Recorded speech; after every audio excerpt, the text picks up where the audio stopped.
وما خلقنا السماوات والأرض وما بينهما لاعبين ما خلقناهما إلا بالحق ولكن أكثرهم لا يعلمون إن يوم الفصل ميقاتهم أجمعين يوم لا يغني مولى عن مولى شيئا ولا هم ينصرون إلا من رحم الله إنه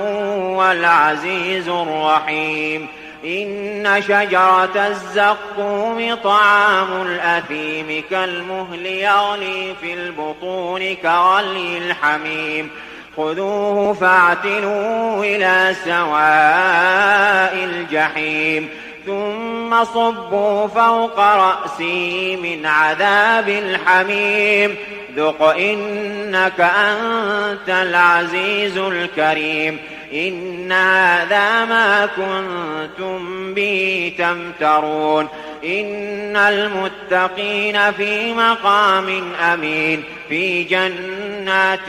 وعيون يلبسون من سندس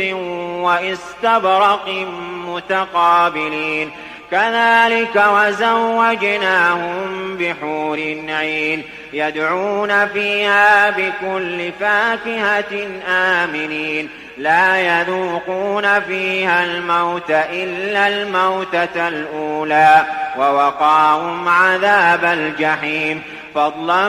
من ربك ذلك هو الفوز العظيم فإنما يسرناه بلسانك لعلهم يتذكرون فارتقب إنهم مرتقبون